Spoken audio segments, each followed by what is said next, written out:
Mesdames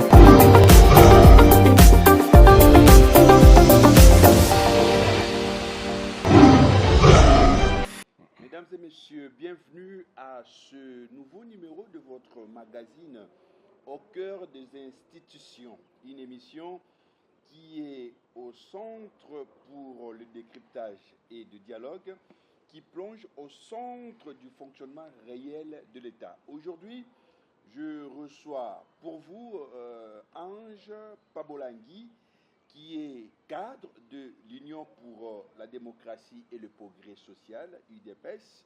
Il va lui-même se présenter avec plus de détails.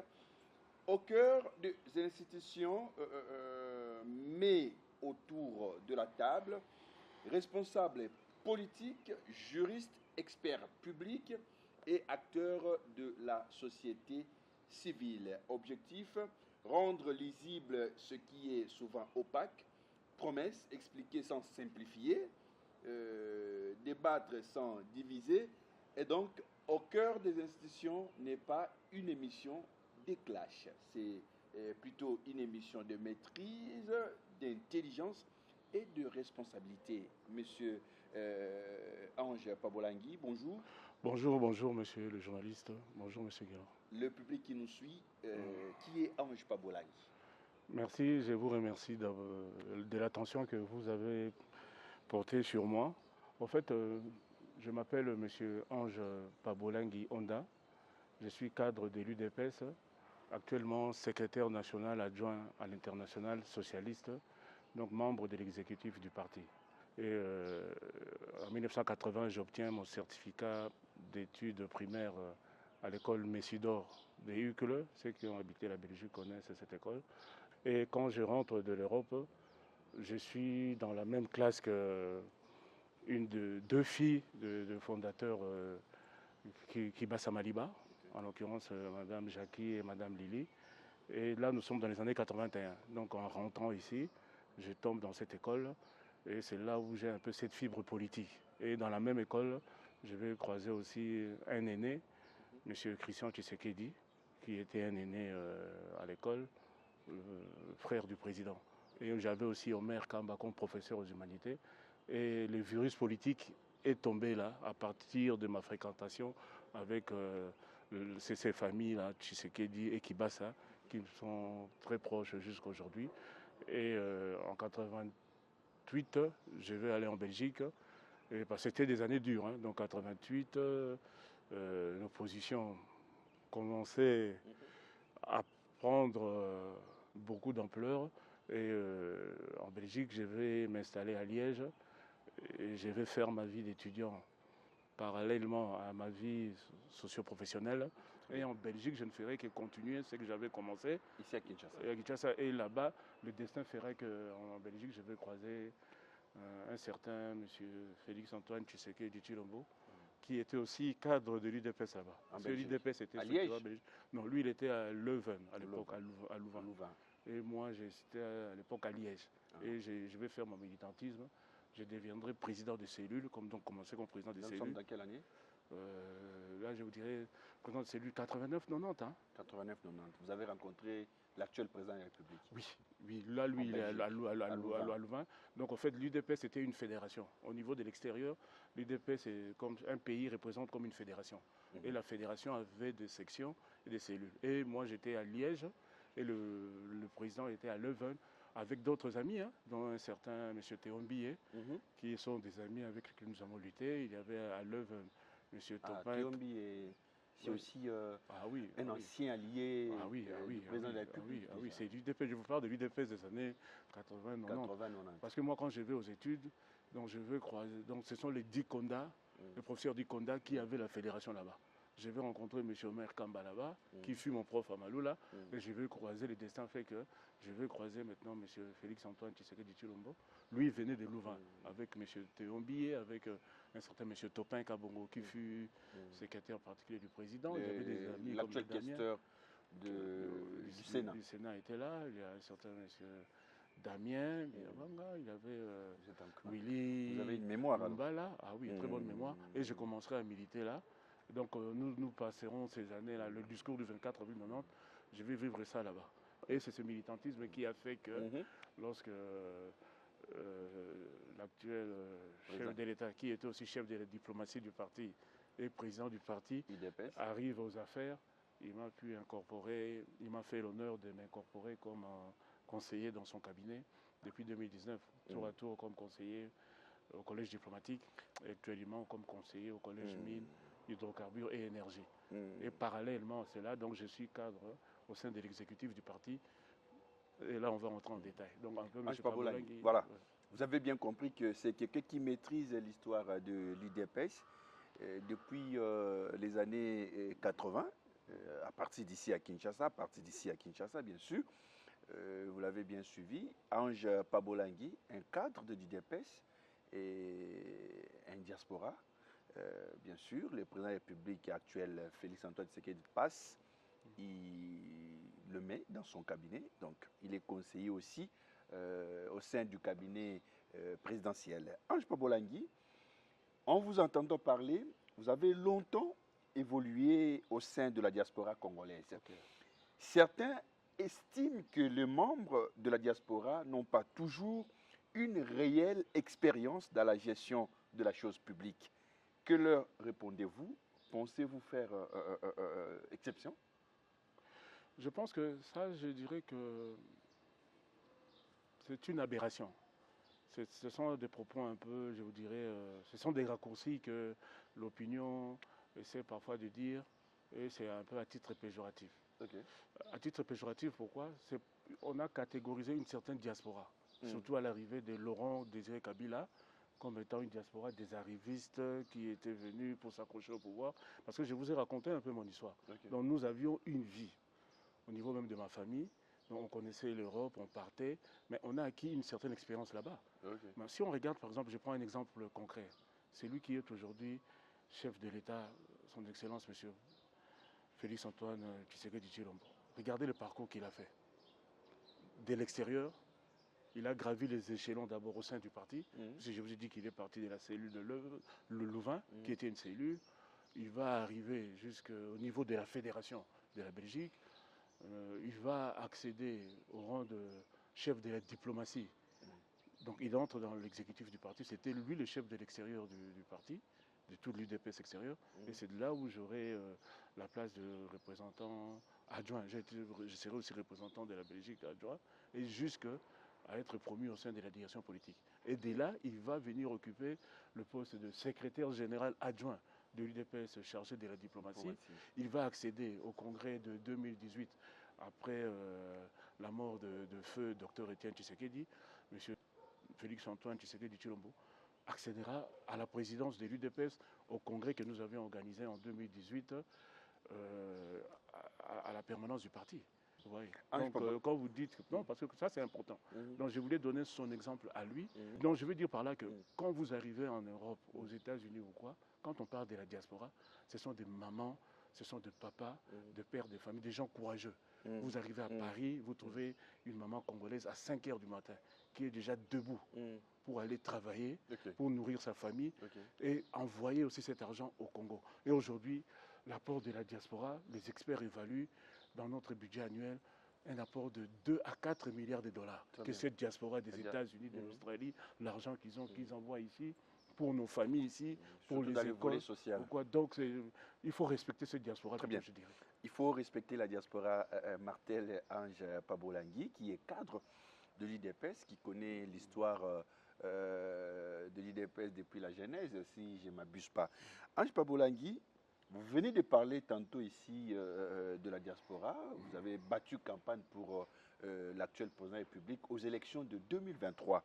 Lors de l'élection présidentielle de 2023, le président Félix Tshisekedi a obtenu un important soutien au sein de la diaspora. Peut-on dire que cela est en partie les résultats du travail mené par le cadre de l'UDPS à l'étranger dont vous faites partie?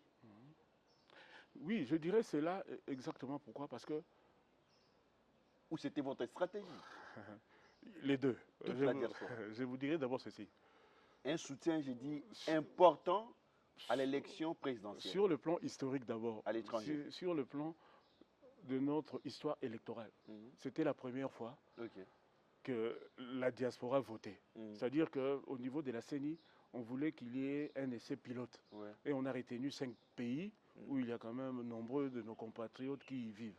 Donc les États-Unis d'Amérique, le Canada, la Belgique, la France et l'Afrique du Sud. Donc c'était ces 5 pays qui devaient servir de pilote pour la première fois. Et lorsque j'ai été désigné par la direction de la campagne du candidat, très bien. Parce que le candidat, c'était le président Félix Antoine Tshisekedi qui était candidat à sa propre succession. L'équipe de campagne était dirigée par M. Jacquemain Chabani, l'actuel ministre de l'Intérieur. L'actuel VPM de l'Intérieur. Et le VPM de l'économie aussi. Et Mme Akassia. Mukoko Samba aussi faisait partie. Mukoko Samba faisait partie de l'équipe de campagne. Mais la direction, c'était le binôme Jacquemain Chabani et Mme Akassia Bandoula, l'actuel ministre d'État chargé des hydrocarbures. Et on a fait un travail exceptionnel. Et moi, j'ai été chargé du suivi donc, de la campagne à l'extérieur.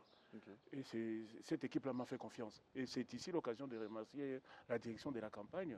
Je rends hommage, j'ai dit tantôt, à Mme Akassia, à M. Jacquemain Chabani, à ces ministres qui m'ont fait confiance. Et je rends aussi hommage à M. Augustin Kabouya, qui était secrétaire général du parti, parce qu'il fallait aussi qu'il accepte que je sois détaché de mon poste de secrétaire national international socialiste pour aller faire cette campagne-là. Pourquoi moi? Parce que je connaissais la diaspora. J'avais cette expertise. Et à travers nos fédérations qui étaient là-bas, ces fédérations-là étaient un peu mon relais sur le terrain. Mais n'oubliez pas qu'on avait quand même des candidats. M. Moïse Katumbi avait sa représentation là-bas.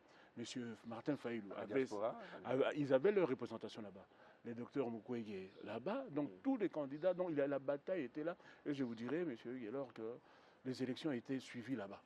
Que ce soit aux États-Unis, parce que les caméras du monde entier étaient branchées. Il y avait un contrôle terrible.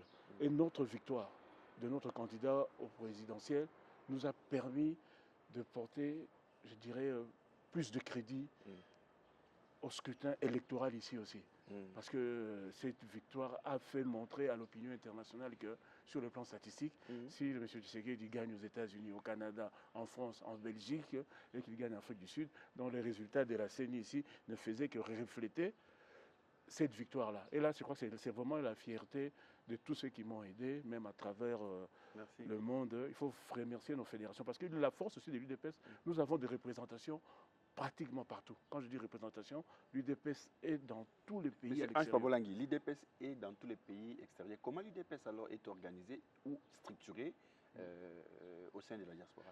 Donc en fait, il faut bien comprendre les choses. Le président actuel de l'UDPS, c'est M. Félix Antoine Tshisekedi Tshilombo, qui a été élu au Congrès de 2018. Mais étant élu à la magistrature suprême comme chef de l'État, il ne pouvait plus gérer le parti.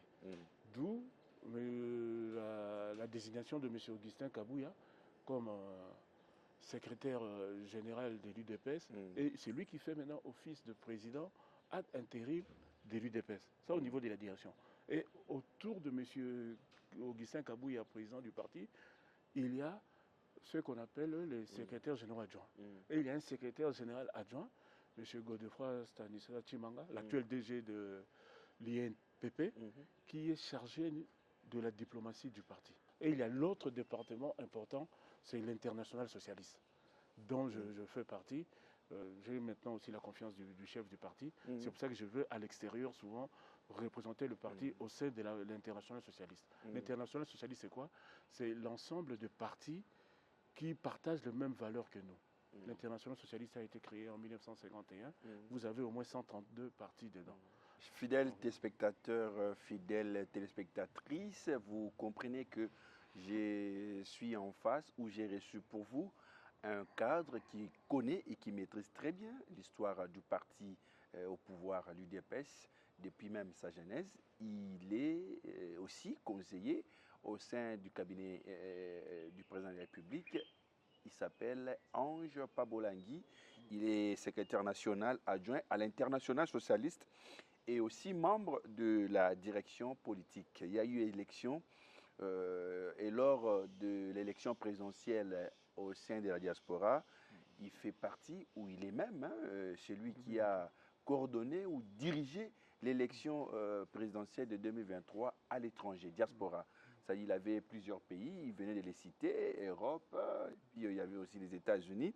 Donc voilà, et Afrique du Sud. Le président actuel de la République, chef de l'État, a eu beaucoup de voix et un important soutien à l'étranger à l'élection présidentielle 2023, grâce, entre autres, aux stratégies de M. Ange Pabolangui. Ange Pabolangui, l'UDPS a récemment organisé une marche de soutien aux sanctions américaines visant l'ancien président Joseph Kabila. Considérez-vous aujourd'hui cette mobilisation comme une réussite ou pensez-vous que votre parti IDPS conserve encore la confiance populaire et sa capacité de mobilisation dans la rue? Oui, je vous dirais oui, puisque la marche dont vous parlez, c'est la marche du 3 mai 2026. À la veille, vous avez pris aussi part aux travaux de l'organisation de la dite marche. Oui, l'exécutif je crois que les images aussi en parlent. L'exécutif du parti s'est réuni. Moi-même, pour vous dire sincèrement, je ne pensais pas que la mobilisation serait si forte, parce qu'on a eu très peu de temps pour préparer cette marche. Mais nous avons démontré à la face du monde que l'UDPS est encore ce grand parti de masse. Bien que nous soyons aujourd'hui au pouvoir, mais quand nous lançons un appel, là, il faut rendre hommage à toutes ces mamans et à tous ces papas, à toute cette jeunesse qui était dehors ce jour-là. Il faisait très chaud, mais très tôt matin, les rues de la capitale étaient bondées et les gens ont revendiqué. Pourquoi est-ce que c'était symbolique? Vous savez, lorsque vous avez été président de la République, c'était un honneur. Je vous ai parlé du parcours de l'actuel président que je connaissais. On connaît son parcours, on connaît sa famille. On a vu le combat historique de son père. Bon, vous arrivez aux affaires, M. Joseph Kabila, dont on ne connaissait pas très bien les origines. Et aujourd'hui, les historiens, mais maintenant on comprend, puisque les historiens ont quand même fait un travail formidable. C'est comme ces messieurs venaient d'un autre pays. Et vous venez, vous arrivez à la magistrature suprême, c'était un honneur. Au lieu de faire comme d'autres chefs d'État après 18 ans au pouvoir, de servir. Moi, je vois les François Hollande, les autres présidents, le Barack Obama, après leur mandat, faire des conférences, donner leur expertise aux différentes causes mondiales, je dirais. Vous allez vous mettre au service d'une rébellion téléguidée par M. Kagame. Mais il fallait que nous donnions un signal fort. Monsieur le président de la République actuelle avait dénoncé et les gens disaient, ah voilà, ce n'est pas vrai, mais les Américains ont fait des rapports et les Nations Unies ont confirmé l'implication de M. Joseph Kabila. Donc, ces sanctions, c'était symbolique. Ce n'est que les débuts, ça continue.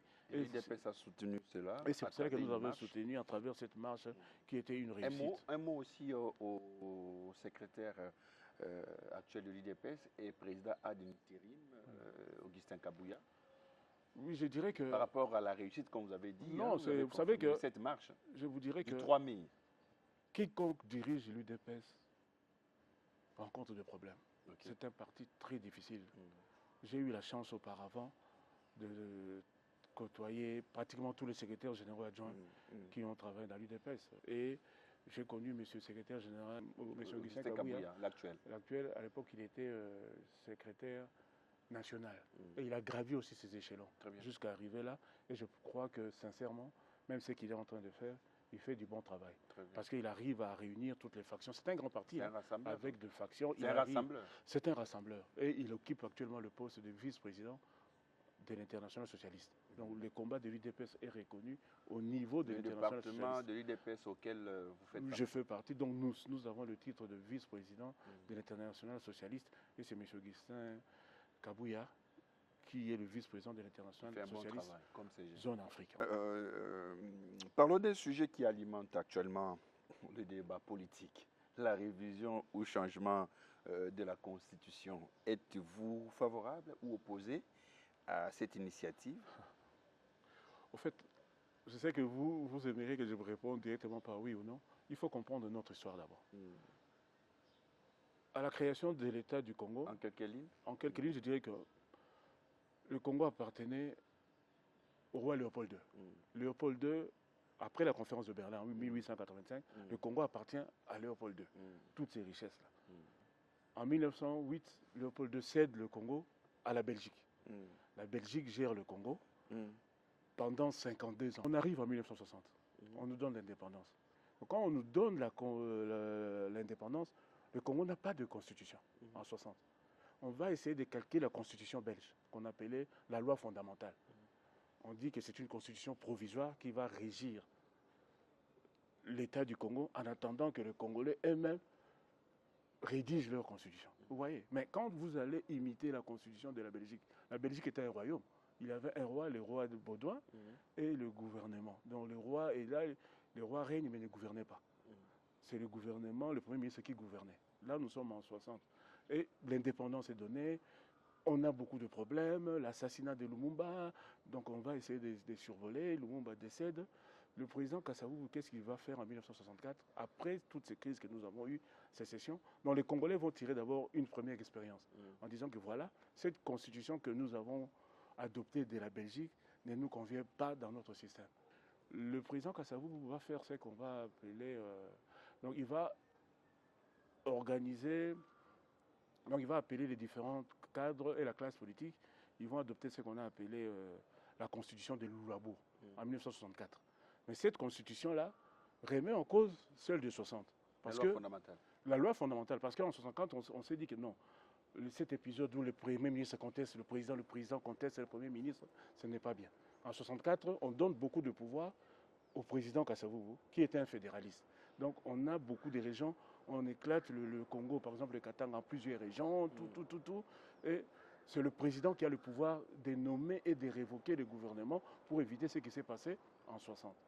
Ça se passe bien jusqu'en février 65, où on organise les élections législatives avant les élections présidentielles.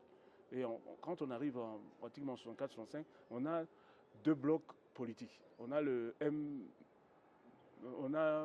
la CONACO, la Convention nationale congolaise de Moïse Tshombe. Parce que Moïse Tshombe est revenu aux affaires pour mettre fin aux sécessions. Il est Premier ministre. Mais un Premier ministre qui devient très populaire. Il y a sa coalition, dont faisait partie Étienne Tshisekedi, le papa. Et de l'autre côté, vous avez le Front démocratique congolais d'Évariste Kimba. Donc là, nous sommes en 64-65. On arrive maintenant en février. Moïse Tshombe gagne les élections législatives. Tension. Lorsque le président Kasavubu révoque Moïse Tshombe pour mettre feu à Évariste Kimba, qui fut pendu, lorsqu'il les renvoie, il renvoie Moïse Tshombe. Comme Moïse Tshombe est majoritaire au Parlement, il y a crise. Et à l'issue de cette crise, c'est là que Mobutu surgit pour faire son coup d'État. Mobutu surgit, il fait le coup d'État en 65 et il met fin à cette constitution de Lulabour. Mobutu dirige et en 67, ils adoptent le manifeste de Lancélé. En fait, le manifeste de Lancélé, cette constitution nous ramène au parti unique, en résumé. Donc Mobutu va diriger comme ça jusqu'en 1990. Vous voyez l'histoire, en 1990, quand il fait le discours du 24 avril 90, on fait appel à la conférence nationale souveraine. La conférence nationale souveraine aussi va relire l'histoire et faire un projet, l'acte, celui qu'on a appelé l'acte de transition de la conférence nationale. Cet acte-là de 90, 91, 92 devait passer au référendum pour que le peuple l'adopte et que le président promulgue. Mais si vous regardez, cet acte n'a jamais été promulgué parce que ce n'est pas dans le journal officiel. Donc la conférence nationale souveraine a été interrompue et 93, 94 des années dure, l'AFDEL arrive. L'AFDEL arrive, Laurent Mouzouzé Kabila, il va diriger le pays par décret. Vous imaginez. Donc par décret, un décret qui dit que le sol et les sous-sols du Congo appartient à l'AFDEL, qui était une aberration, l'AFDEL qui était un conglomérat de pays étrangers. Donc vous voyez que cette constitution posait problème. Au regard de tout ce que vous dites. Maintenant, pour chuter, Joseph Kabila, quand il arrive, après Sun City, non, il y a les belligérants, puisque nous sortons d'une guerre. Les belligérants, vous avez les Ougandais qui parrainent une rébellion, les Rwandais qui parrainent le RCD, d'autres partis politiques. Gouvernement de transition 1+4. Gouvernement de transition 1+4, on adopte on propose une constitution. Mais l'UDPS, déjà à l'époque, refuse de voter cette constitution. Parce qu'on s'est dit que cette constitution n'est pas bonne. Le feu Étienne Tshisekedi, le docteur Tshisekedi, une fois l'UDPS au pouvoir, on va changer cette constitution. Vous voyez, donc, avant de répondre par oui ou non, nous y sommes. Donc il faut faire ce rappel historique pour voir que nous souhaitons prendre cet acte, cette charte de la conférence nationale souveraine qui donnait beaucoup de pouvoir, certes, au régime parlementaire, mais nous devons l'adapter aux réalités actuelles. et voir ce qui a marché, ce qui n'a pas marché. Et je vous dirais que oui, je suis pour le changement de la Constitution. Et vous voyez, nos territoires sont occupés. Bon, quand ici, je ne sais pas si ça va choquer des gens ou quoi, regardez nos pays voisins. Un monsieur comme Kagame, pourquoi on ne lui demande pas de partir? Bon, c'est cette démocratie, on veut bien être démocrate, mais j'estime que le président Tshisekedi doit d'abord mettre de l'ordre au pays, pacifier le pays, nous doter d'une très bonne constitution, et après on verra. Ce n'est pas qu'on veut le changement de la constitution pour qu'il reste président à vie, mais pour que le pays se développe et soit pacifié. L'avant-dernière question. Nous parlons de la révision, le changement de la Constitution. Vous avez donné des arguments. Vous avez évoqué l'histoire depuis l'époque coloniale d'ailleurs. Et aujourd'hui, avec la création de ces 4 coalitions de Congolais pour le changement de la Constitution, dont l'initiateur est l'actuel secrétaire général de l'UDPS, l'actuel aussi président ad interim de l'UDPS. Votre lecture par rapport à ces 4? Vous faites aussi partie de la stratégie. J'ai adhéré et je vous dirais que c'est subtil et c'est très toujours, les images parlent, vous êtes toujours aux côtés de l'actuel secrétaire général. Oui, parce que j'occupe le poste de la direction politique. Au sein de la direction politique, à l'exécutif, je suis secrétaire national. Chaque semaine, je dois être... Les images parlent. Voilà. En fait, cette coalition est très importante. Pourquoi? Et pour réaliser cette coalition, vous voyez, après les élections législatives, notre assemblée est hétéroclite. Nous avons une majorité que nous devons composer avec nos alliés et partenaires. En lançant le C4, on a ouvert un dialogue pour tous ceux qui veulent adhérer. Les confessions religieuses, notre jeunesse, les images parlent, la société reçoit, même civile, les confessions religieuses, et les partis politiques, regroupements. Au niveau même du Parlement. Donc, ce processus est en train de s'ouvrir son cours. Parce que nous voulons demain faire appel au peuple. Après le processus législatif, il faudrait qu'on aille au référendum. Donc si vous regardez, nous sommes un parti démocratique ouvert. Et depuis qu'il a lancé les consultations, l'IMETE est plein. Chaque jour, vous avez des acteurs politiques qui viennent. Ça bouge parce que les gens ont pris conscience réellement d'abord de notre patriotisme. Il faudrait qu'il y ait une constitution qui puisse défendre les intérêts des filles et fils de la RDC. Très bien. Qu'est-ce que vous pouvez dire au peuple congolais qui nous suit en ce moment de partout? Ça passe sur Canal+. Un mot au peuple congolais, un mot aussi à l'international. Vous êtes secrétaire national à l'international socialiste au sein de l'UDPS.